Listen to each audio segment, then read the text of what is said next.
Online कक्षा में आप सभी विद्यार्थियों का स्वागत है।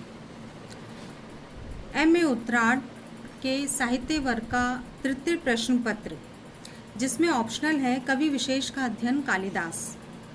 इस पेपर के विषय कालिदास का कृतित्व, इस पर आज मैं अपना ऑनलाइन कक्षा के अंतर्गत व्याख्यान प्रस्तुत करूंगी। विद्यार्थियों, संस्कृत भाषा ने सहस्त्रों वर्षों से भारतीय जनमानस को अनुप्राणित और स्पंदित किया है। इस भाषा का गौरव इस देश के ऋषियों, कवियों, लेखकों और समालोचकों द्वारा अति प्राचीन काल से समृद्ध किया जा रहा है। भारत के गौरव तथा सांस्कृतिक महत्व की स्थापना संस्कृत भाषा में निबंध साहित्य के द्वारा होती रही है। इस भाषा का गौरव केवल इसी देश तक ही सीमित नहीं है, अपितु इतर देशों में भी जहां भारतीय मनीषी गए हैं इसका विस्तार हुआ है। संस्कृत भाषा इस देश की महान अमूल्य धरोहर है, जिसको सुरक्षित रखना प्रत्येक भारतवासी का महान कर्तव्य है। और वर्तमान परिप्रेक्ष्य में इस परिवर्तित समय में भी यह भाषा इस देश को महान कल्याण की ओर ले जाने में समर्थ। संस्कृत भाषा का चिंतन करते ही व्यास, वाल्मीकि आदि महान कवियों और ऋषियों के उज्जवल चित्र मानस के पटल पर अवतरित हो जाते हैं, और साथ ही महाकवि कालिदास नक्षत्र रूपी कवियों की पंक्ति में नक्षत्रराज चंद्रमा के समान अवलोकित हो जाते हैं। संस्कृत साहित्य से अल्प सा भी परिचय रखने वाला व्यक्ति इस महान कवि के नाम से अनभिज्ञ नहीं रह पाता। विद्यार्थियों, कालिदास के बिना संस्कृत साहित्य अधूरा और रिक्त है। कालिदास के महान ग्रंथों की भाषा शैली, काव्य कला और अभिव्यंजनाओं ने इस कवि को सर्वश्रेष्ठ और महाकवि पद पर प्रतिष्ठित किया है। प्राचीन कवियों, विद्वानों और समालोचकों ने कालिदास के काव्यों की प्रतिष्ठा प्रशंसा की है। यथा पुरा कवीनाम गणना प्रसंगे कनिष्ठिकाधिष्ठित कालिदासः अद्यापि तत्तुल्य कवेर भावात् अनामिका सार्थवर्ती बभूवः। अब हम देखते हैं कि महाकवि कालिदास ने किन किन कृतियों की रचना की है। तो महाकवि कालिदास के द्वारा प्रमुख 7 कृतियां रचित हैं। प्रथम है ऋतु संहार, यह गीति काव्य है। दूसरा है मेघदूत, यह भी गीति काव्य ही है। तीसरे और चौथे नंबर पे 2 महाकाव्य हैं, कुमार संभवम और रघुवंशम। 5वें, 6ठे और 7वें नंबर पे 3 नाटक आते हैं, मालविका अग्निमित्रम, विक्रमोर्वशीयम और अभिजान शाकुंतलम। तो अब हम इनकी विस्तार से चर्चा करते हैं। विद्यार्थियों, सबसे पहले नंबर पे आता है ऋतु संहार। ऋतु संहार महाकवि कालिदास की सर्वप्रथम काव्य रचना मानी जाती है। ऋतु संहार की रचना शैली अन्य कृतियों के सदृश यद्यपि गुरुता लिए हुए नहीं है, तथापि ऋतु संहार में 6 भागों में 144 छंदों में 6 ऋतुओं का वर्णन उपलब्ध होता है।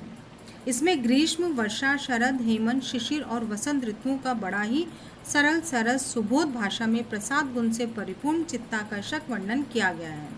संस्कृत काव्य साहित्य में 6 ऋतुओं का वर्णन एकमात्र काव्य में उपलब्ध होता है। ऋतुओं के साथ चंदन, जलभवन, चंद्रमा, मदिरा, वीणा इत्यादियों का वर्णन भी कवि ने उद्दीपन के रूप में किया है। दूसरा गीति काव्य है मेघदूत। महाकवि कालिदास की रचनाओं में मेघदूत अत्यंत सशक्त और मनोहारी गीति काव्य है। मेघः दूतः यस्मिन्, अर्थात मेघ है दूत जिस काव्य में, वह मेघदूत है। विद्यार्थियों, एक विरही यक्ष ने अचेतन प्राणी मेघ को दूत बना करके अपनी प्रेयसी तक संदेश पहुंचाया है, और महाकवि ने वर्णन की दृष्टि से मेघदूत को 2 भागों में विभक्त किया है। एक है पूर्व मेघ और दूसरा है उत्तर मेघ। छात्रों, पूर्व मेघ में अलका के लिए प्रस्थान करने वाले मेघ के मार्ग का वर्णन है, वहीं उत्तर मेघ में अलका की समृद्धि, ऐश्वर्य, यक्षिणी का सौंदर्य और उसकी वियोग दशा का भी वर्णन है। अंतिम के कुछ पद्यों में यक्ष का संदेश वर्णित है। मेघदूत में महाकवि कालिदास ने मंदाक्रांता छंद का प्रयोग किया है। 120 पद्य हैं, और जो रस है, प्रधान रस है विप्रम श्रृंगार रस है। मेघदूत में कालिदास ने बाह्य और आंतरिक प्रकृतियों का बड़ा मार्मिक चित्रण किया है। मेघदूत की भाषा स्वाभाविक प्रसाद गुण से परिपूर्ण है और वैदर्भी रीति से सुसज्जित है। इसके बाद में महाकाव्य कुमार संभवम। कुमार संभव महाकवि कालिदास का प्रथम महाकाव्य है। इसमें 16 सर्ग हैं, जिसमें शिव और पार्वती के पुत्र कार्तिकेय के जन्म और उसके द्वारा देवसेना का सेनापति बनके तारकासुर के वध की कहानी का वर्णन है। कुमार संभव का प्रधान रस श्रृंगार है और प्रसंग के अनुसार अन्य रसों का भी यहाँ कालिदास ने प्रयोग किया है। अगला महाकाव्य है रघुवंशम। यह 19 सर्गों में रचित है और महाकवि कालिदास की अंतिम रचना के रूप में जाना जाता है। इस महाकाव्य में सूर्यवंशीय राजा दिलीप से लेकर अग्निमित्र तक 29 राजाओं के चरित्रों का वर्णन हुआ है। विद्यार्थियों, महाकाव्य की भाषा सरल है, सुबोध है, परिष्कृत है और प्रसाद गुण से परिपूर्ण है और महाकवि कालिदास ने अपनी प्रसिद्ध वैदर्भी रीति में इस महाकाव्य को निबंधित किया है। श्रृंगार यहाँ प्रधान रस है। संवाद सूक्ष्म, सरल, रोचक और आकर्षक है। नाटक की ओर बढ़ते हैं तो प्रथम नाटक है मालविका अग्निमित्रम। विदिशा के राजा अग्निमित्र और विदर्भ राज की भगिनी मालविका की प्रणय कथा पर आधारित ये 5 अंकों में विभक्त नाटक है। नाटक का जो प्रधान रस है वह है श्रृंगार है। भाषा शैली सरल सरस है, वैदर्भी रीति है और प्रसाद गुण से परिपूर्ण है।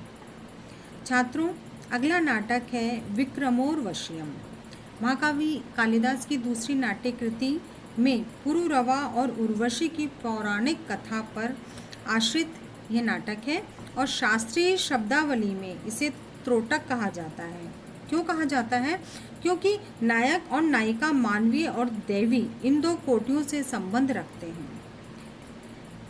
यह 5 अंकों में विभक्त है और कवि की प्रिय शैली वैदर्भी है, भाषा सरल है, सुबोध है।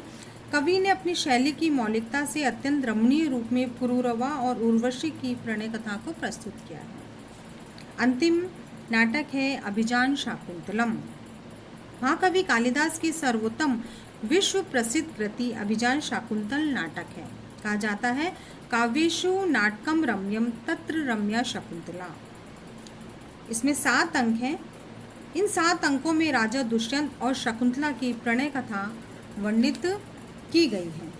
इसका कथानक महाभारत के आदि पर्व शकुंतलोपाख्यान से लिया गया है।